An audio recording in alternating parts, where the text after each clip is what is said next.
हाँ, तो हम लोगों ने कहाँ तक पढ़ा था कि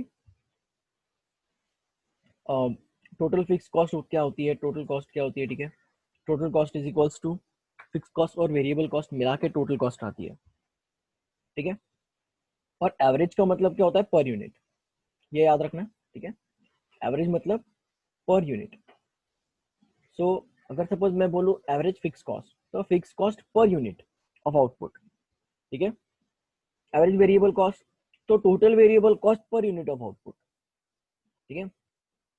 और टोटल कॉस्ट मतलब जितना भी पूरा कॉस्ट आएगा, ठीक है। तो एक प्रोडक्ट को हम लोग, मतलब एक प्रोडक्ट का हमारा कितना कॉस्ट आ रहा है, ठीक है, कॉस्ट, नॉट प्राइस। मार्जिनल मतलब एक एडिशनल यूनिट से कितना आउटपुट में चेंज हो रहा है, ठीक है, that is called as a marginal. So marginal कैसे निकालते हैं, change in total cost upon change in total quantity, ठीक है। So we get marginal cost, ठीक है। अब देखते हैं relationship between fix, variable and marginal, ठीक है। सिंपल है, बहुत ही सिंपल है, ठीक है। एनालिसिस कर सकते हैं हम, इस टेबल में से एनालिसिस कर सकते हैं। पहला एनालिसिस क्या है कि, एक मिनट, हाँ, fix cost do not change with the increase in output up to given level, ठीक है। मतलब अप टू गिवन लेवल क्यों बोला है, क्योंकि हम लोग सिलेक्टेड आउटपुट निकाल रहे हैं, क्योंकि हम लोग शॉर्ट रन देख रहे हैं, ओके। हम क्या देख रहे हैं, शॉर्ट रन देख रहे हैं। तो गिवन लेवल ऑफ आउटपुट तक फिक्स कॉस्ट फिक्स ही रहती है, ठीक है ना। मतलब अगर सपोज हम लोग इतने प्लांट कैपेसिटी में काम कर रहे हैं, ठीक है। सो जब तक हमारा आउटपुट बढ़ नहीं जाता, इसकी जब तक फुल कैपेसिटी यूटिलाइजेशन हो नहीं जाता, तब तक हम इसको प्लांट को शिफ्ट करेंगे क्या, या फिर एक्सपैंड करेंगे क्या, नहीं। तो इसके लिए जो फिक्स कॉस्ट लगेगा वो इतना ही प्लांट का लगेगा, ओके। सो सी हियर, तो टोटल फिक्स कॉस्ट, चाहे वो एवरेज फिक्स कॉस्ट क्यों ना हो, ठीक है। So average fix cost also remain same throughout the level, okay. So it remain same up to the 12th unit, ठीक है। Average fixed cost therefore comes down with every increase in output, ठीक है। So average fix cost जो है, ठीक है, average fix cost, ठीक है, तो वो ग्रेजुअली नीचे आती जाती है, क्यों, क्योंकि देखो जितने ज्यादा हम लोग प्रोडक्शन करेंगे, ठीक है, जितना ज्यादा हम लोग प्रोडक्शन करेंगे उतना ही फिक्स कॉस्ट उसमें डिस्ट्रीब्यूट होते जाएगा, ठीक है।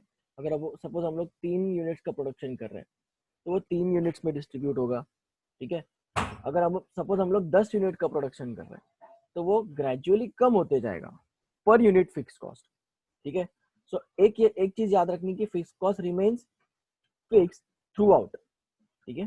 Fix cost remains fix for the whole output, ठीक है।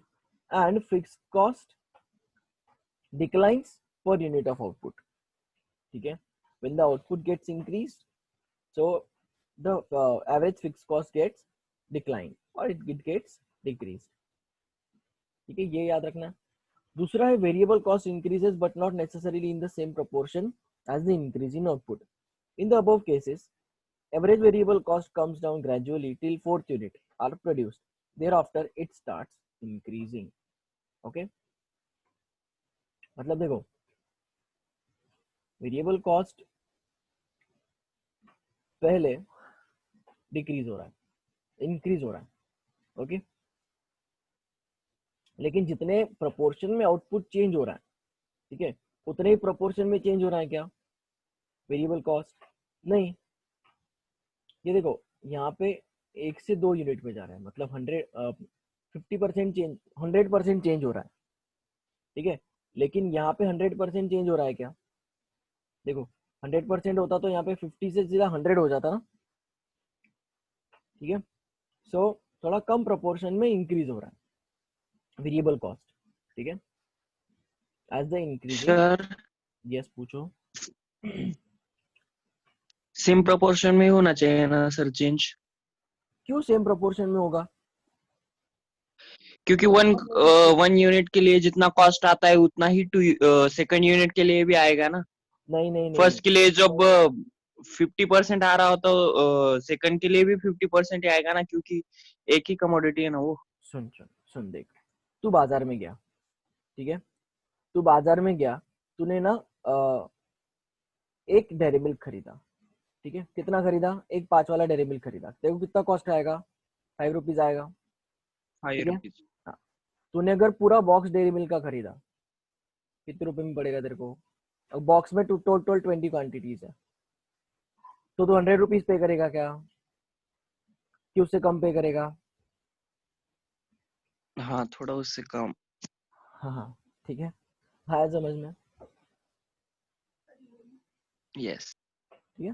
सो देखो, ऑब्वियसली ये नेचर ही है, ठीक है, वेरिएबल कॉस्ट का ये नेचर ही ऐसा है कि इन द सेम प्रोपोर्शन वो कभी चेंज नहीं होता, ठीक है, उसका नेचर ही क्या है, डायनामिक नेचर है वेरिएबल कॉस्ट का। ओके, पक्का clear Rishikesh? Yes sir. Okay, ठीक है। सो देखो, सेम प्रोपोर्शन में नहीं चेंज, देखो उन्होंने क्या बोला है, उन्होंने एक फैक्ट मतलब ऐसे एग्जैक्ट नहीं बताया कि सेम प्रोपोर्शन में चेंज नहीं होगा, नेसेसरीली सेम प्रोपोर्शन में नहीं चेंज होगा। हो भी सकता है कि यार यहाँ पे 20 रुपए 20 चॉकलेट्स के लिए हम लोगों को 100 रुपए पे करने पड़े, इट इज पॉसिबल, ठीक है, therefore I said that variable cost is dynamic, ठीक है, सेम प्रोपोर्शन में भी हो सकता है, लेकिन नेसेसरीली उन्होंने बोला है कि but not necessarily in the same proportion, exact sense नहीं बोला उन्होंने, ठीक है, not necessarily in the same proportion. In the above cost, average variable cost comes down gradually till the fourth unit, ठीक है। देखो, टोटल वेरिएबल कॉस्ट भी कम हो रहा है, तो ऑब्वियसली एवरेज वेरिएबल कॉस्ट भी कम ही होगा, ठीक है, क्योंकि हम लोग उसको प्रोडक्ट को अलोकेट कर रहे हैं वेरिएबल कॉस्ट को, ठीक है। Thereafter it starts increasing, मतलब क्या, कि देखो हमारा जो प्रोडक्ट था, जो प्रोडक्ट हम आउटपुट बढ़ा रहे थे, ठीक है, सो वेरिएबल कॉस्ट हमारा क्या हो रहा था, उसी प्रोपोर्शन में कम नहीं हो रहा था, ठीक है, मतलब सॉरी, वेरिएबल कॉस्ट तो हमारा बढ़ते जाएगा जैसे जैसे आउटपुट बढ़ते जाएगा, ये एक फैक्ट है कि जैसे जैसे हमारा आउटपुट बढ़ेगा वैसे वैसे हमारा टोटल वेरिएबल कॉस्ट बढ़ते जाएगा, लेकिन नॉट नेसेसरीली कि जिस प्रोपोर्शन से आउटपुट इंक्रीज हो रहा है उसी प्रोपोर्शन से टोटल वेरिएबल कॉस्ट इंक्रीज होगा, इट इज नॉट नेसेसरी ना, ठीक है।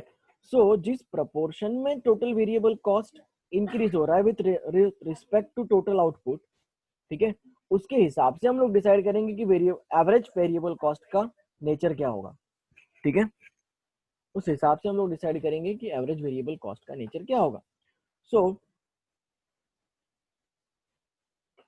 इन the above case average variable cost comes down gradually, मतलब इनिशियली एवरेज वेरिएबल कॉस्ट नीचे नीचे आता है, लेकिन फोर्थ यूनिट के बाद में, ठीक है, हियर फोर्थ यूनिट के बाद में क्या हो जाता है कि आउटपुट जिस प्रपोर्शन में चेंज हो रहा है, ठीक है, आउटपुट जिस प्रपोर्शन में चेंज हो रहा है, ठीक है, उससे कम प्रपोर्शन में एवरेज वेरिएबल कॉस्ट चेंज हो रहा है, ठीक है, यस, ठीक है, कि उससे कम प्रोपोर्शन में एवरेज वेरिएबल कॉस्ट चेंज हो रहा है। सो इसके लिए हम क्या लेंगे यहाँ पे, इसके लिए वो क्या हो जाएगा, इंक्रीज होना शुरू हो जाएगा, क्योंकि देखो हम लोग कॉस्ट ज्यादा होगा, ठीक है, और उसको हम लोग प्रोडक्ट को एलोकेट करेंगे, ठीक है, तो ऑब्वियसली ये कम होने की बजाय क्या हो जाएगा, इंक्रीज होना शुरू हो जाएगा पर यूनिट प्रोडक्ट कॉस्ट।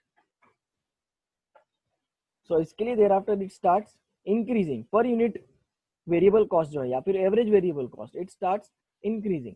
और थर्ड क्या है, marginal cost is the additional cost divided by the additional unit produce, this comes down first and then starts increasing, ठीक है। ऑब्वियसली जो इसका मार्जिनल कॉस्ट है वो डिपेंड रहता है टोटल वेरिएबल कॉस्ट पे, सॉरी टोटल कॉस्ट पे, ओके, मतलब an additional unit of output produced which will result in the portion of total cost, portion of increase in the total cost, ठीक है, तो उसके डिफरेंस को हम लोग क्या बोलते हैं, मार्जिनल कॉस्ट, ठीक है।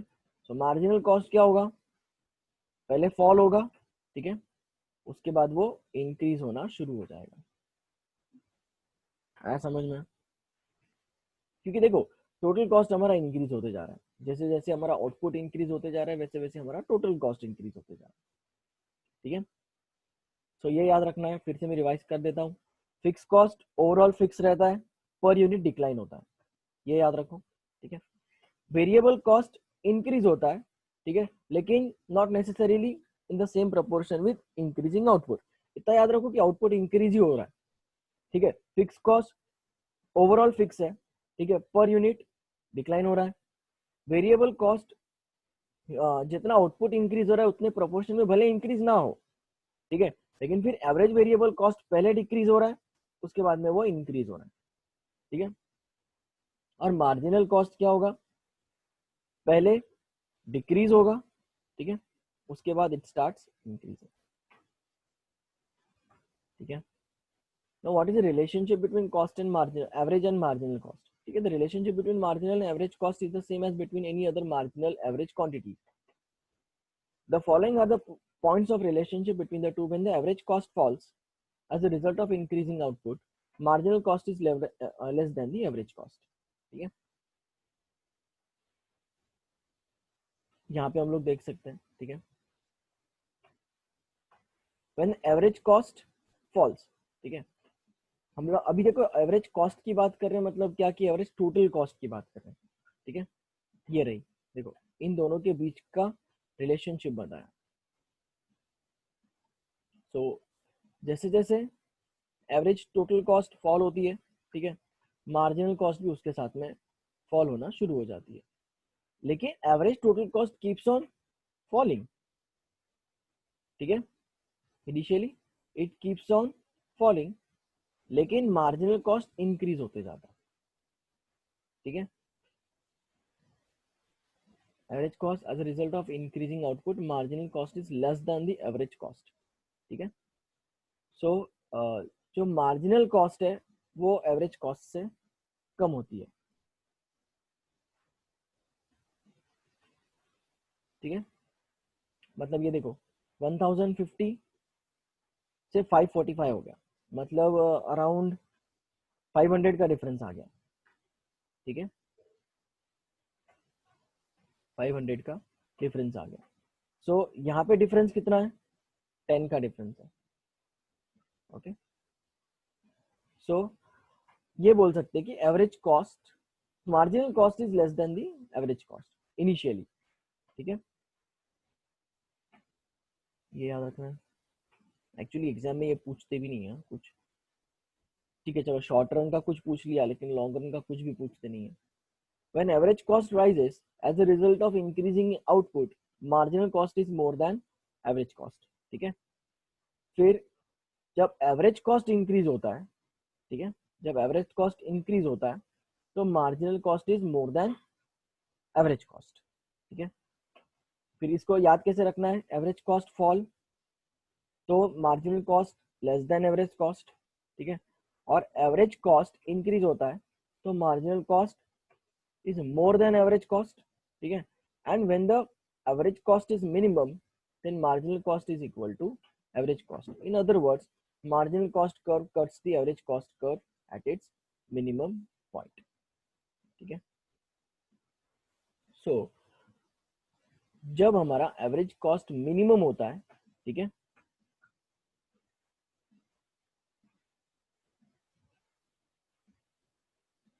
अब एक्सप्लेनेशन में उन्होंने गलती की है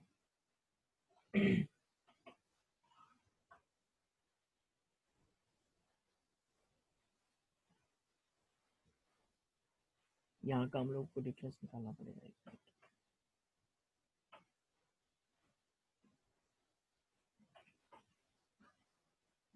सर ऊपर के 2 पॉइंट भी नहीं मैच हो रहे।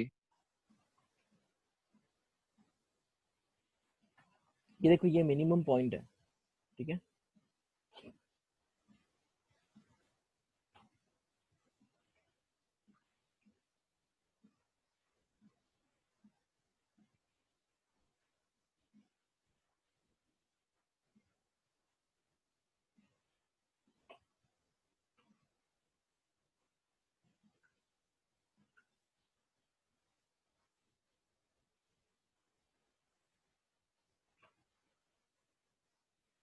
पहला पॉइंट तो मैच हो रहा है ना, क्योंकि देखो मार्जिनल कॉस्ट तो वैसे भी फॉल हो रहा है, ठीक है। इनिशियल में मार्जिनल मार्जिनल कॉस्ट तो वैसे भी फॉल हो रहा है, और अगर फॉल हो रहा है तो वो उसके कम ही होगा, ठीक है, एवरेज कॉस्ट के, ठीक है। सर लेकिन लास्ट नंबर दिया है 173.33 हम्म। इज हाँ is less then marginal cost ना 300। हाँ नहीं वो ठीक है, वो कम है इससे, ठीक है। लेकिन देखो इन्होंने क्या बोला है कि when the marginal cost, sorry, when the average cost is minimum, ठीक है, ये हमारा एवरेज कॉस्ट, ये एक मिनिमम कॉस्ट है, मिनिमम एवरेज कॉस्ट की 161.82, ठीक है। Marginal cost is equal to average cost, ऐसा बोला इन्होंने। लेकिन मार्जिनल कॉस्ट कहाँ इक्वल है एवरेज कॉस्ट के? नहीं, कुछ गड़बड़ दी है इन्होंने फिगर से।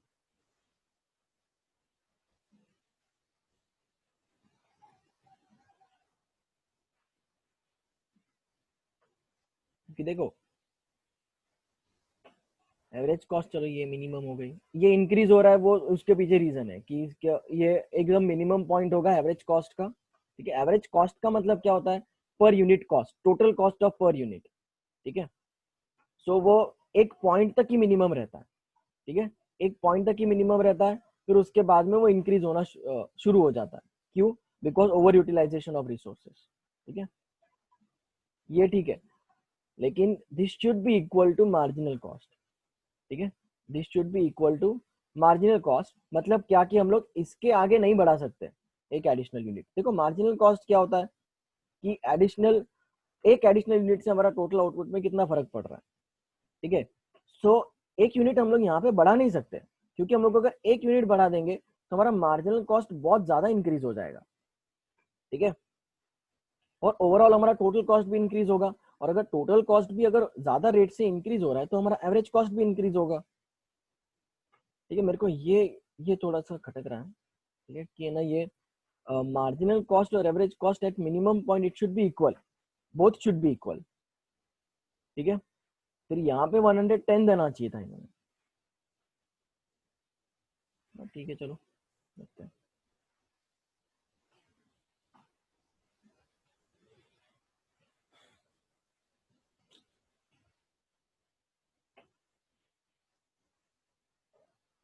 चलो ठीक है, तुम लोग ये लिख लो पहले, चलो, क्योंकि ना ये फिगर्स नहीं पूछेंगे तुम लोग को, अभी तक नहीं आए ये फिगर्स, कौन से पेपर में नहीं आए कि ये फिगर्स को आइडेंटिफाई करके ये बोलो, सिर्फ फैक्ट्स लिखने हैं वहां पे, ठीक है। पहले लिखो facts for short run average costs, ठीक है, facts for short run average costs, ये लिखना है, facts for short run average costs, short run average cost.